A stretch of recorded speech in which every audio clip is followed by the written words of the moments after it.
बाबा साहेब ने अपने जीवन काल में कई ऐसे क्रांतिकारी कदम उठाए जिसने हमेशा के लिए समाज को बदल कर रख दिया। उन्होंने मजदूरों को सम्मान दिलाया, महिलाओं को सशक्त बनाया और देश के हर उस इंसान के लिए कानून बनाए जो अन्याय का शिकार था।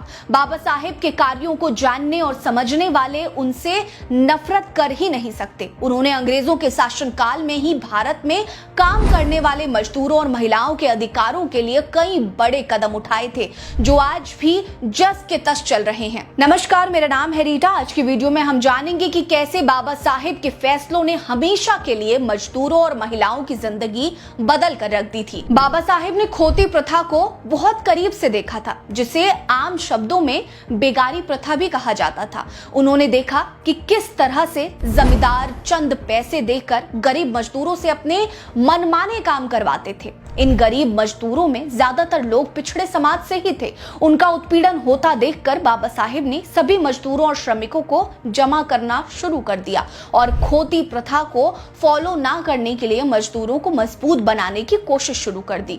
13 अक्टूबर 1935 को नासिक जिले के येवला में बाबा साहेब ने मजदूरों को एकत्रित करने के लिए प्रांतीय सम्मेलन किया। यही वो सम्मेलन था जहां बाबा साहेब ने ऐलान किया था कि वो भले ही हिंदू बनकर पैदा हुए हैं लेकिन हिंदू मरेंगे नहीं। जिसके बाद उन्होंने 15 अगस्त 1936 को स्वतंत्र लेबर पार्टी की स्थापना की, जो कि बाकी के मजदूर संघों से अलग थी क्योंकि ये बेगारी को बढ़ावा नहीं देते थे। स्वतंत्र लेबर पार्टी केवल महाराष्ट्र के मजदूरों के लिए नहीं थी बल्कि देश के अन्य हिस्सों के श्रमिकों को भी ताकतवर बनाने के लिए काम कर रही थी। साल 1942 में बाबा साहेब को वायसरॉय गवर्नर जनरल के प्रथम राष्ट्रीय मंत्रिमंडल के कार्यकारी परिषद में लेबर सदस्य या यूं कहे कि मजदूर प्रतिनिधि के रूप में नियुक्त किया गया, जहां वो 1946 तक प्रतिनिधि के रूप में काम करते रहे। इन 4 सालों के दौरान उन्होंने मजदूरों के हक में कई बड़े कदम उठाए, जिसमें रोजगार विनिमय केंद्रों की स्थापना करना, मजदूरों के कार्य के घंटों का निर्धारण करना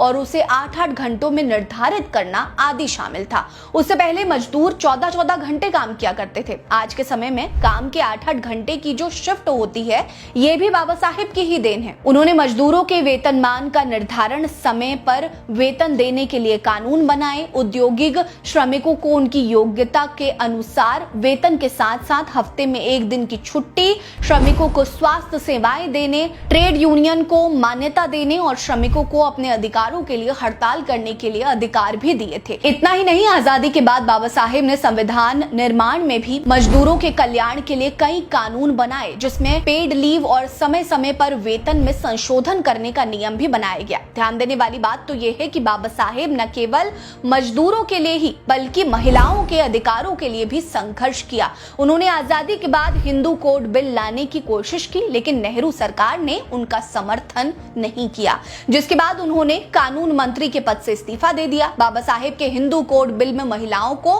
तलाक लेने का अधिकार, पिता की संपत्ति में अधिकार, फिर से शादी करने का अधिकार जैसे तमाम अधिकार देने की वकालत की गई थी, लेकिन अपनी ही सरकार से उन्हें समर्थन नहीं मिला। हालांकि बाद में बाबा साहेब ने हिंदू कोड बिल को ही पार्ट में करके तत्कालीन सरकार ने देश में लागू कर दिया और उन्हें क्रेडिट तक नहीं दिया गया। आपको बता दें कि महिलाओं को मैटरनिटी लीव दिलवाने वाले बाबा साहेब ही थे। महिला श्रमिक कोष और महिला एवं बाल श्रम अधिनियम भी उनकी बदौलत ही बना। बाबा साहेब ने महिलाओं की उच्च शिक्षा के लिए सरकारी स्कूल खोलने पर जोर दिया था। साथ ही उन्होंने महिला और पुरुषों की बराबरी की वकालत भी की थी। बाबा साहेब का मानना था कि जिस समाज में महिलाओं को बराबरी का अधिकार मिलेगा, वही समाज और वही देश विकसित हो सकता है।